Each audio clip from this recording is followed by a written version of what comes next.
Good afternoon. We are going to begin our program. Welcome to the 4th annual HBCU Heritage Day. And I'm happy to introduce Ethel Johnson, Albany State University graduate, who is going to open up the program for us. Thank you, Senator Halpern. I have to move that mic back because my mouth is kind of a little big. With an appropriate song for the HBCU Heritage, lift every voice and sing. Lift every voice and sing till earth and heaven ring, ring with the harmonies of liberty.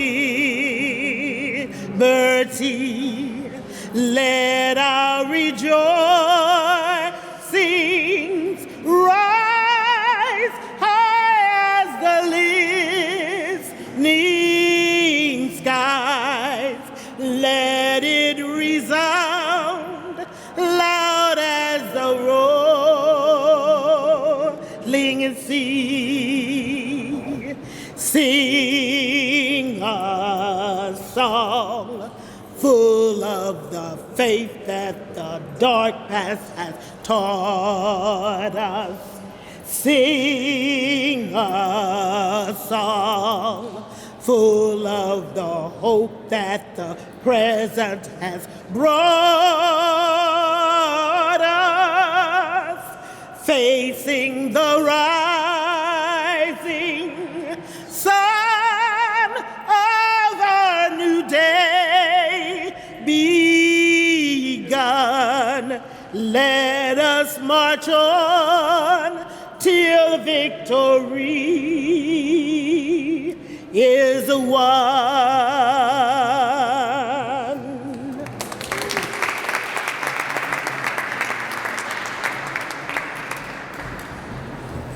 Thank you. Let us please give another round of applause to our vocalist, Ethel Johnson. Thank you very much for blessing us with your voice this afternoon. Thank you to our Governor and First Lady, Kemp. The Lieutenant Governor I know is coming, Burt Jones, legislators of the Georgia General Assembly, presidents and leaders of our HBCU colleges in Georgia represented here today, and to the many students and graduates of Georgia's HBCUs. It is with great pleasure that I am Senator Sonia Halpern, welcome you to the Georgia State Capitol for our 4th annual HBCU Heritage Day. Another thank you to Governor Kemp and First Lady Kemp for joining us here today and once again presenting this celebration in partnership with my office. Well, Georgia is home to 10 historically black colleges and universities, making us the #2 state in the nation, tied with North Carolina for having the most HBCUs.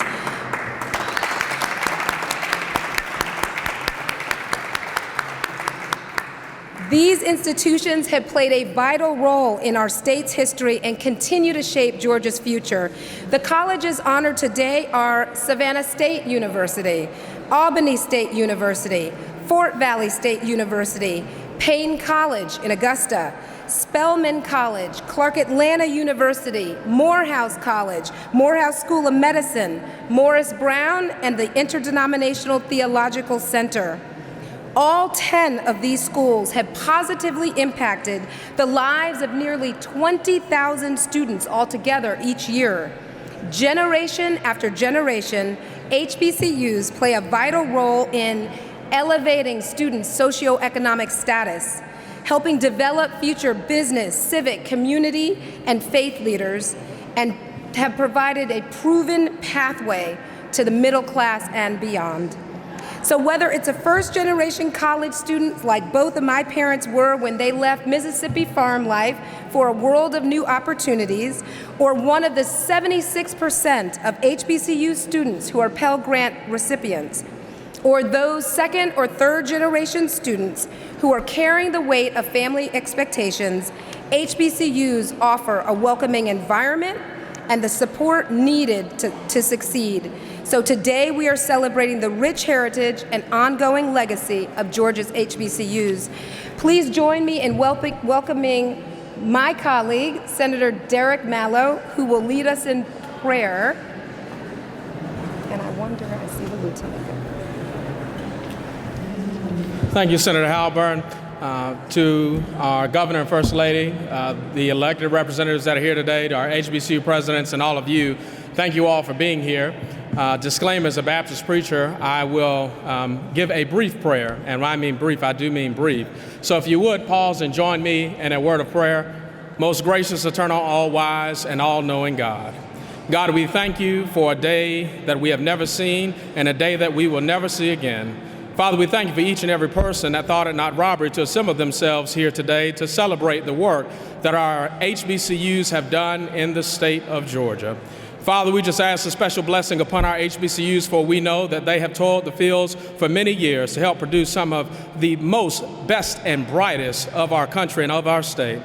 God, we ask that you guide the leadership of this state as they continue to make investments in our HBCUs. God, guide the hands of our presidents as they administer and oversee the operations at those HBCUs. And God, we just ask that you bless those who have assembled themselves here today. Father, we ask that you give them traveling grace and mercy on their way home. God, we ask that as we leave this place, it never be from your presence. It is in the most wonderful, matchless name of the Most High that we do pray. Let our heart and mind say together, amen.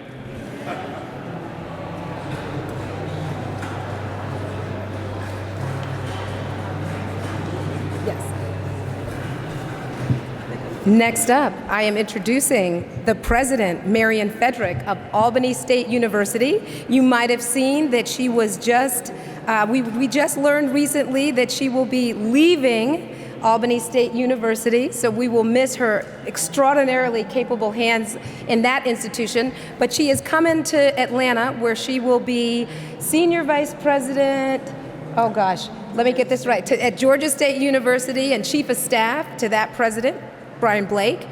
And I believe for the first time, we will have a senior advisor to the chancellor's office in Dr. Frederick. Welcome, welcome.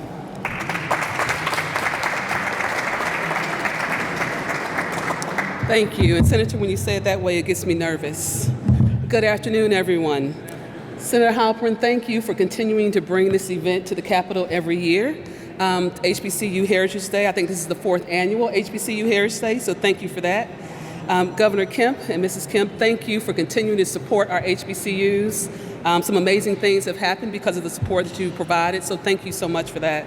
I am Dr. Marian Ross Frederick, president of the unsinkable and indestructible Albany State University. However, if the Flint keeps rising, we may be in some trouble, so hold on to us as the rain comes. But we are here from Albany State University, the largest HBCU in the state of Georgia, but also the most academically diverse institution with associate's, bachelor's, and master's degrees. I get the wonderful opportunity today to actually introduce a couple of the presidents that are with me and colleagues. I'm just going to do 2, correct? Yes. Okay. So before I do introduce them, the governor's going to speak, but I will say Dr. George French and Dr. Paul Jones. Paul Jones is my colleague. Dr. Paul Jones will come up and speak after the governor. Thank you.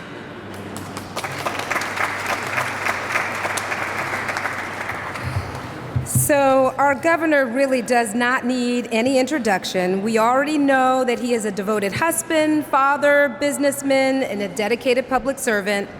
Over 35 years ago, he founded his first business, Kemp Development and Construction Company, with nothing but a pickup truck and a shovel. And look, 30 years later, he leads Georgia as our governor, and he remains an entrepreneur with companies and investments in many different areas. He has played a vital role in driving economic prosperity throughout communities across Georgia, and under his leadership, Georgia has achieved the remarkable feat of being ranked #1 in the country for business for an unprecedented 10 consecutive years. Please join me in welcoming our governor, Mr. Brian Kemp.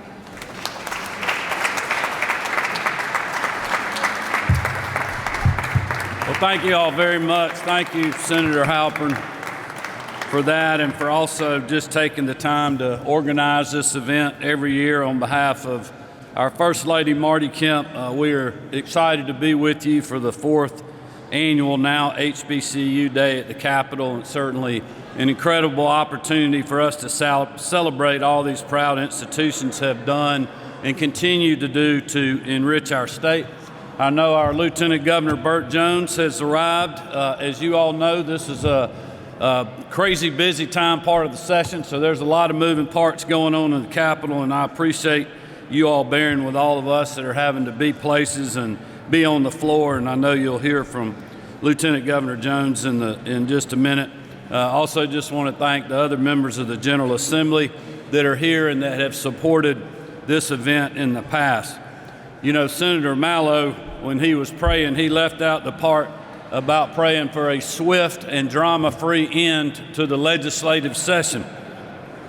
I may be more biased than others on that part of the prayer. I appreciate Representative Patty Bentley and Representative Roger Bruce and a lot of other folks that are here. We're so excited about Dr. Frederick's new role. I know she's going to keep Dr. Blake straight. That's exactly what I thought when I first heard the news, and I appreciate our esteemed presidents for allowing me to jump in front of them because of our workload and other commitments that I have. But we're very grateful for all that you all are doing. Our nation's historically black colleges and universities have played an integral part in shaping our economy, culture, and certainly an important part of Georgia's history. Generations of black Georgians and Americans have come to these campuses to pursue higher education opportunities. And for generations, these institutions served in many times as the only option for black Georgians and Americans seeking skills and knowledge for success.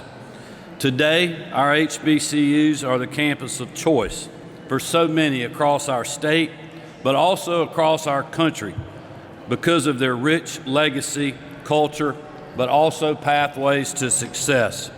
We are proud Georgia has played such a large role in that legacy, with graduates of our HBCUs going on to become leaders not only in politics, but business, the arts, STEM, religion, and every walk of American life. Now, I will just tell you from my perspective as the governor, I hear weekly from corporations and businesses in our state about the talent that we have in Georgia, but especially in Atlanta. And it's why major companies and corporations are coming to our state. It's why they're not laying off folks. They're coming here and growing even when their campuses in other parts of the state may be downsizing. And I often hear how big a part the HBCUs are to that workforce development. That diverse talent that we have in our state is one reason we are doing so well just right down the street. And it's because of the hardworking faculty of Albany State, Clark Atlanta, Fort Valley State, Morehouse School of Medicine, Payne College, Savannah State, Spelman, Interdenominational Theological Center, and others that have empowered generations of black Americans to unlock doors that were once closed to them. And that is important work that they continue to do. We are working to support them in that mission because we know that education is the key to an individual's success and, by extension, an success for our entire state. With Georgia continuing to welcome record economic growth to all four corners of our state, we need institutions like these to keep preparing the next generation so that they can take advantage of these opportunities. That's why this year's budget proposal included over $10 million for capital projects at Fort Valley State and Albany State, in addition to the funding for all our public universities. I was also proud of one of my administration's top priorities, and I want to thank the members of the General Assembly that worked so hard with us to get this piece of legislation to fruition, and that is the teacher pipeline package that passed a couple of years ago. It included a specific provision that requires our Professional Standards Commission to work closely with HBCUs to attract greater numbers of minority teachers into this field. It is important that all students can see themselves in their teachers, and that measure helps make that a reality. In closing, I look forward to continuing to work with the leaders and the students of the HBCUs represented here today, the local and state officials, especially those that are working in the Gold Dome that have such great support for our HBCUs like Senator Halpern, Senator Mallow, our Lieutenant Governor Burt Jones, and many others, but also our education leaders to keep celebrating and supporting our HBCUs. They do good work. They help make Georgia the best place to live, work, and raise a family. So thank you all for being here again this year. It's been an honor to be with you. God bless.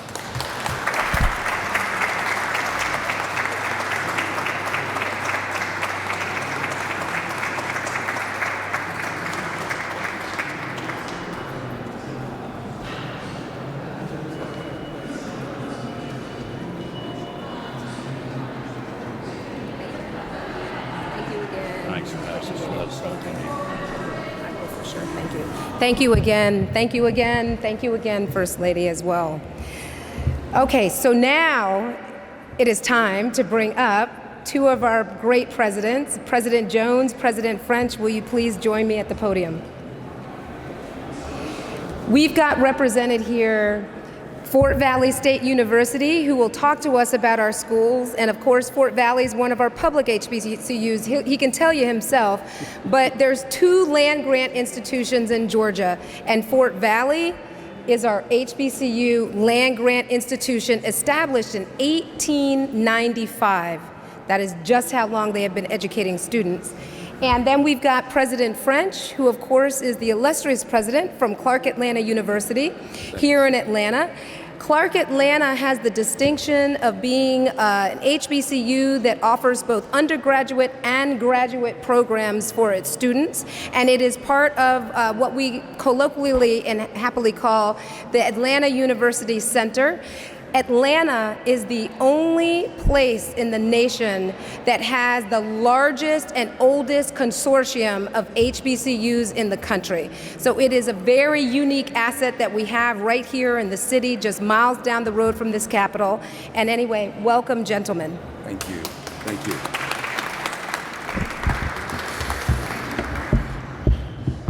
Governor, First Lady Kemp, I know they've left Lieutenant Governor Jones, Senator Halpern, and other esteemed General Assembly members. Good afternoon. Good afternoon.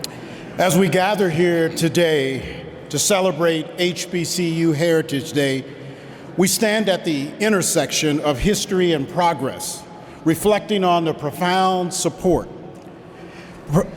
impact of historically black colleges and universities in shaping our communities, our nation, and our world. I'm deeply honored to address you on behalf of Georgia's public HBCUs, Albany State, Fort Valley State, and Savannah State University, along with my friend from Clark Atlanta University, President French, as we affirm our commitment to excellence, equity, and empowerment.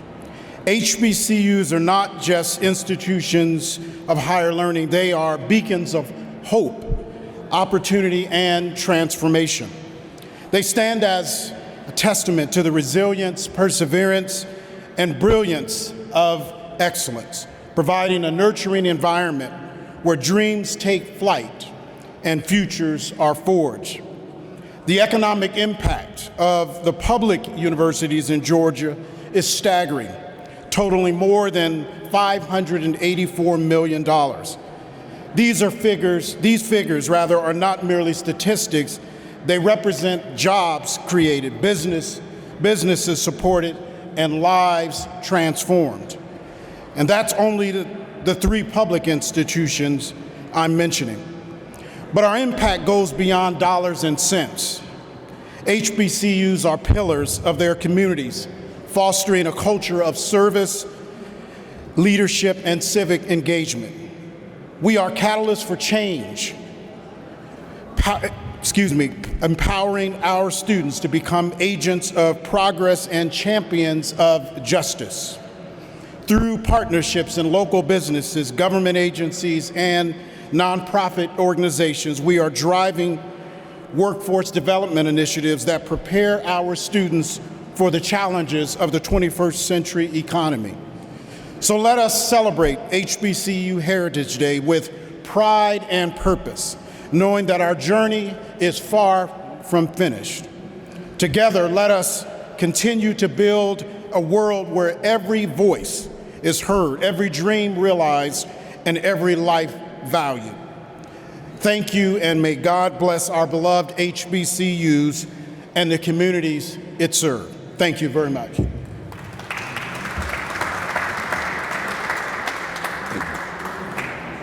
Thank you, Mr. President.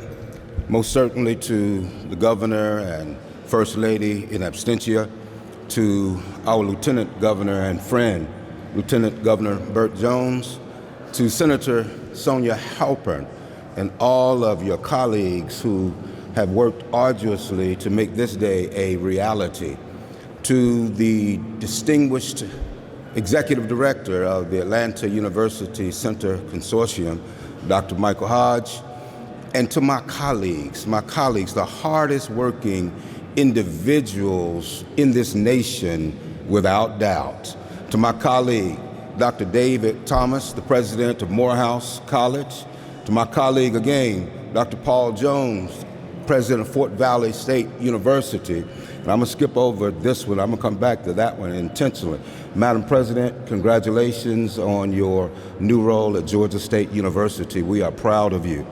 I stand before you as president of Clark Atlanta University, which had its origins in 1865. And on the campus for which we originated, we were fortunate because of a brotherhood to give a campus for the establishment of a phenomenal institution. The institution would become Morris Brown College. To be clear, we did not leave Morris Brown when you started. We had your back, and we continue to have it, and we are proud of the work, my brother, that you've done there. Won't you give my colleague a hand?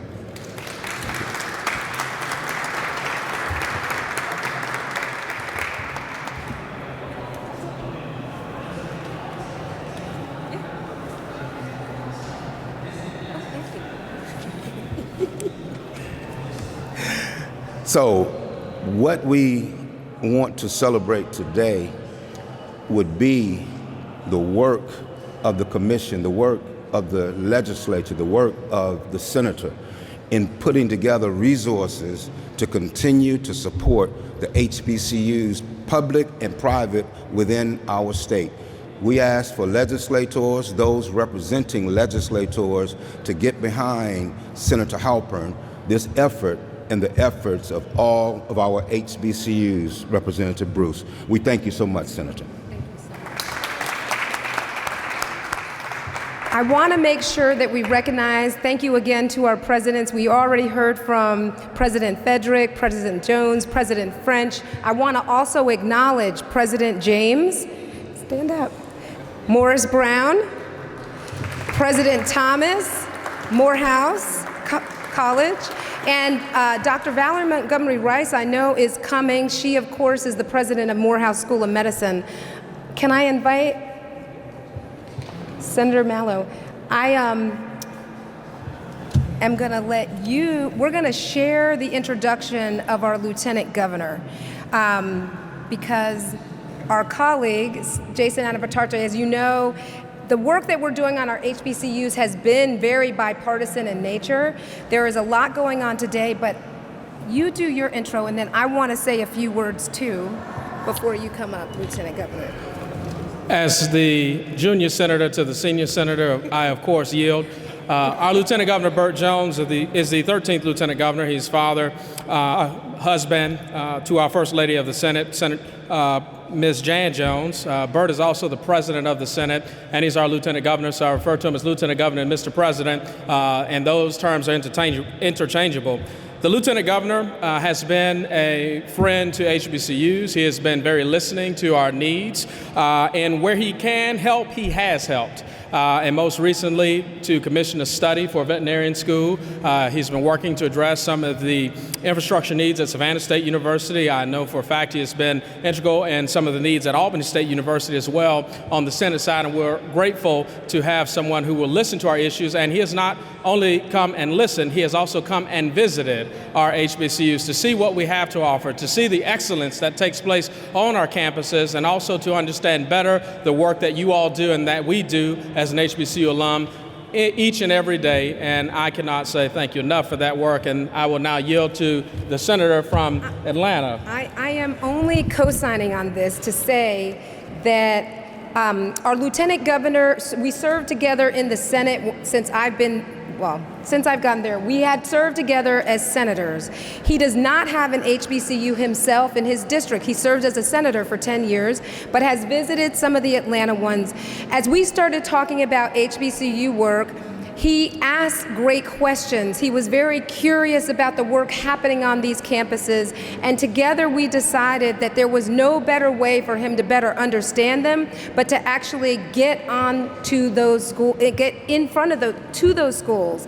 So we did a tour last fall and visited with all of our schools, and coming out of that, I've been really grateful for him for his support and some of the work I'm doing. I will name specifically, there is a piece of legislation, but he has, as Senator Mallow just said, earnestly understood the needs and challenges and has been working hand in hand with us to try to identify ways that we might close some of those gaps that he himself was able to see with his own eyes. So without further ado, our Lieutenant Governor, Burt Jones.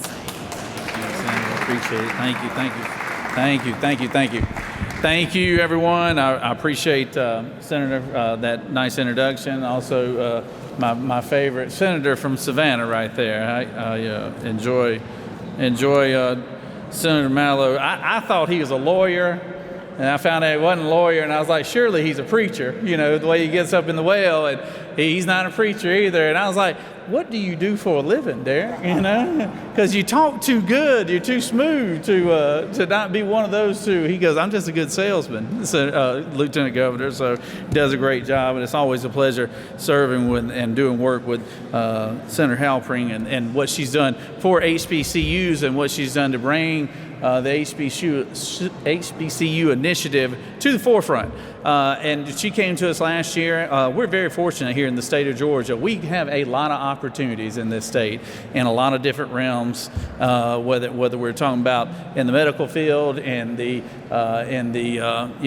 educational field, in manufacturing, whatever it is, we have a lot of opportunities. And when Senator Halpern came to me last year and said, I want to do more to raise the profile of HBCUs, I said, well, I do too, because I want every university and every technical college and every educational entity we have to feel like they have a seat at the table and be a part of making a difference in our, what I call workforce development. And when we were talking about the HBCUs, both private and public, I said, I'm a hands-on person. I really like to get on the ground and see exactly what it is each university offers, what they do best, what they want to be known for, and thankfully every president and made time for us to come. I will have to say, Dr. Fredericks rolled out the red carpet down there at Albany State right there. I said they're going to have a hard time topping this now because it was the bands were playing and everything. But I did find out it was homecoming week that week, so I thought it was just for me. But she was acting like it was all for me. I found out it was homecoming week. Who were y'all playing? Were y'all playing Fort Valley and Columbus that week or something like that? Who was it y'all had for home? Fort Valley, yeah.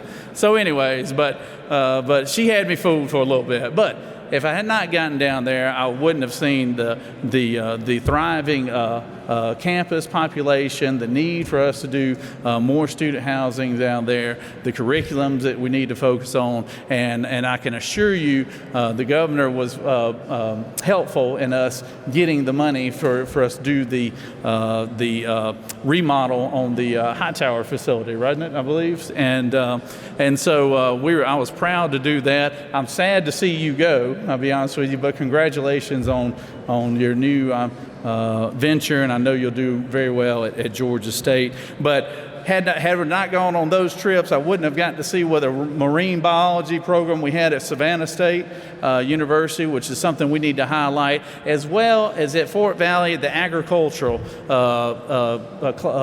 curriculum that we have there, which is the reason why I put money in the budget this year, because we need another vet school in the state of Georgia. We have one veterinarian school here in the state of Georgia. And Dr. Jones and I talked about that on my trip there to Fort Valley, and I mean, we went in the meat coolers and everything. We saw the agricultural end of from start to finish, and I appreciate Dr. Jones, and I want us to have that money there to put together that study and illustrate that we have a need here in the state of Georgia. We have a good university entity that can fulfill that need, and we can go outside. I know University of Georgia is the only vet school. For those of you who don't know, I think Fort Valley would be the perfect place to have the second one here in the state of Georgia as well. And of course, I had my trip to to our fine private institutions with Clark Atlanta, Morehouse, and also Spelman as well. And we've got money in the budget for the academic center there as well, because I could not believe that in a campus of higher learning, higher education, that there was a lack of broadband and access there in the academic center. And so we are put money in that budget for that. And I'm working with Georgia Power, for those you don't know, and trying to get that implemented sooner rather than later. So there are a lot of opportunities. Senator Halpern has got a great mechanism that we passed out of the Senate. It's a commission that we set up that I plan on putting people who are HBCU graduates, that know the HBCU campuses and are proud graduates, and people who will be advocates for those universities. And it is just another mechanism we're putting in place that we'll be able to draw down federal dollars, we'll be able to take private contributions, and it will really help our state entities, because not everybody is as unfortunate as Spelman and Morehouse that had the large endowments. Schools like Savannah State, Fort Valley State, and Albany State will benefit from this program, but it's something that will be used for all our HBCUs. So I will tell you this, we have a very exciting thing. It's the last thing I'll leave you with, and because I need your help on this. Tomorrow we have a certificate of need bill that will be on the floor, and in that language we have Morehouse College, we have Morehouse Medical School, the language in there for them to be able to have the ability to take over the Atlanta Medical Center, which would provide health care and also a training facility for Morehouse medical students. So that's a big deal. That's a big deal. That's language we worked on. I'm meeting with the Morehouse leadership right after we get done here. But that is something that is obviously, when that center closed, we lost our trauma. One of only 2 trauma centers that we had here in the city, and Atlanta's too big of a town, and Metro Atlanta is too big of an area to have just one. And this mechanism that we're putting in place right now will enable us to do that. So get on your House and Senate members, all right? Y'all get on them, because CON has been something that has been a very difficult state state bureaucratic system that has been hard to break through, but this right here will benefit a lot of people around the state. It's going to benefit a lot of small counties as well as some large counties as well. So thank y'all. Thank you for your leadership. I know I talked too long. Thank each and every one of y'all for your leadership, your friendship, and y'all know y'all have an open door with my office, and y'all have got a friend in the Lieutenant Governor's office. So thank y'all very much. So thank you. Yeah, absolutely. Thank you. Thank you again. Lieutenant Governor, as you heard, has been really fantastic at really trying to address the needs that have been brought to his office, and I think he is very sincere about that open door. I don't think that we could have an HBCU Heritage Day and let it be complete if we don't hear from a student. So I am going to bring up a student, actually a graduate. I don't know the year that he was a student at Morehouse, but I want to bring up Representative Roger Bruce, who has served in the House for more years almost than I can count, 32 years, and has announced his 22, and has announced his retirement. So we will not see him back. We will not see his name again on the ballot this year, but he has served with great deliberation, thoughtfulness, and has made a difference, and always, always, always has cared about our community. So, Roger Bruce. Thank you. Thank you. I was not scheduled to be on the program today, so I don't have a prepared speech. But I want to thank the senator for giving me a chance to come up and say thank you for the education that I received at Morehouse and the Atlanta University Center. It's a family. You know, as a student at Morehouse, you could take classes at any of the colleges in the center. And I think I took classes at every one, mostly Spelman, for obvious reasons.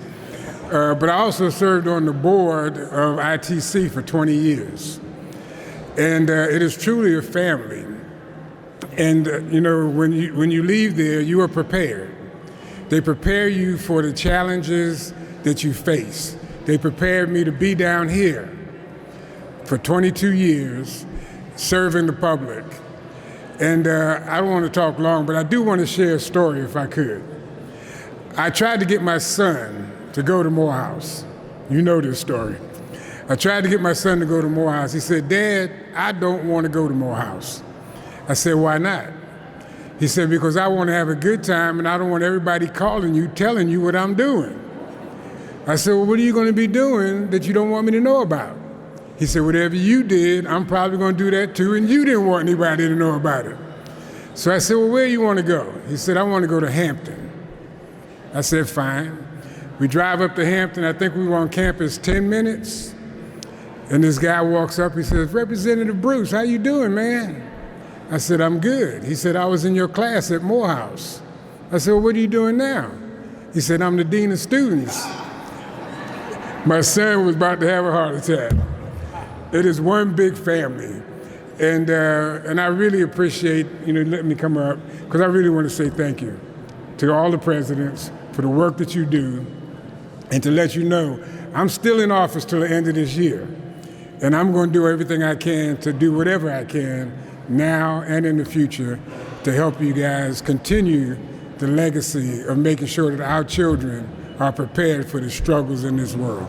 God bless you guys. Thank you so much. Thank you. Okay, well, we are closing out, but I cannot close without, because this is a celebration. So let me just highlight some of the incredible achievements by Georgia's HBCUs. Did you know that Fort Valley State is the #1 university in Georgia for social mobility? It is the #1 ranked public HBCU in the state, and it boasts one of the largest solar farms on a higher education campus in the entire nation. That is our Fort Valley State University. Savannah State University is the #1 producer of African American marine science graduates in the country, and it is our oldest public HBCU at 134 years old. Albany State University is the #1 producer of nursing associate degrees and registered nursing associate degrees in the state of Georgia, and it is the only HBCU in the state with a dental hygiene program. Spelman College is the #1 producer of black women with PhDs in STEM in the entire country. It is also the #1 ranked HBCU in the country for 17 years running, and holds the spot for the #9th most innovative schools in the country. Clark Atlanta University is the #2 ranked and oldest school of social work in our state, and it is the only HBCU in the nation with a cyber physical systems degree. So think cybersecurity, AI, data analytics, and robotics. That is our Clark Atlanta University. Morehouse School of Medicine is the #1 medical school in the country for fulfilling the social mission of medical education, and 61% of graduates stay in Georgia upon graduation. Morehouse College, it's the #1 producer of black men who go on to earn doctorate degrees. It is also the largest men's liberal arts college in the country, and it is the only HBCU in the country dedicated to educating black men, or men, but black men. Payne College is a diverse and thriving campus with students from all 50 states in the country and students from around the globe. And it generates 400 jobs locally and regionally and $274 million in lifetime earnings for its graduates. The Interdenominational Theological Center was the first graduate-level theological center school to embrace Afrocentric hermeneutics as the core of its academic programs, and it is the only United Negro College Fund member institution that offers graduate-level theological education. Morris Brown.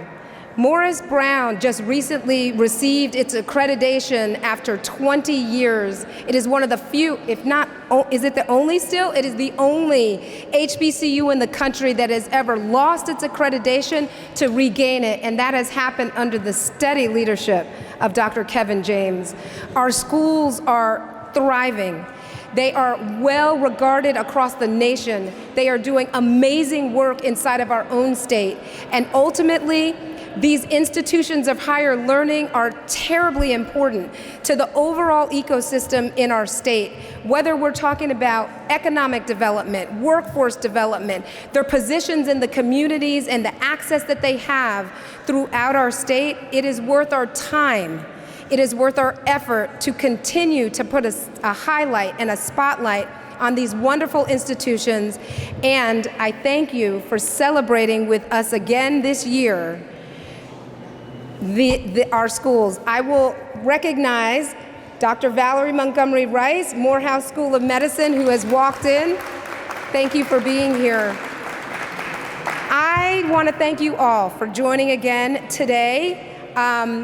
This concludes this part of our program. We will be doing a moderated roundtable conversation. Dr. Maria Boynton will moderate. I believe that I will be talking along with, let's see, who's else that's on the panel? And are you gonna? Okay, and Urban League is gonna be on our panel, and Dr. Fedrick is also on our panel. That is gonna be in, 328 CLOB, so we'll go back across the street there, back to the club, but that's in 328. Please join us if you can for that conversation. Thank you again. Please continue to be the folks that always highlighting and always championing our HBCUs. And like you've heard, there is a piece of legislation that is making its way through the legislature. It is in the House. I was hoping it was going to be heard today, but our time got pushed back, so it will be heard in the House on Monday. And anything you can do to make sure that people know how important it is that we invest in the schools, but also in the communities in which they sit. We strengthen the communities, we'll strengthen the schools. So thank you very much for joining us. I appreciate you being here. Until next year, but don't be a stranger. Thank you.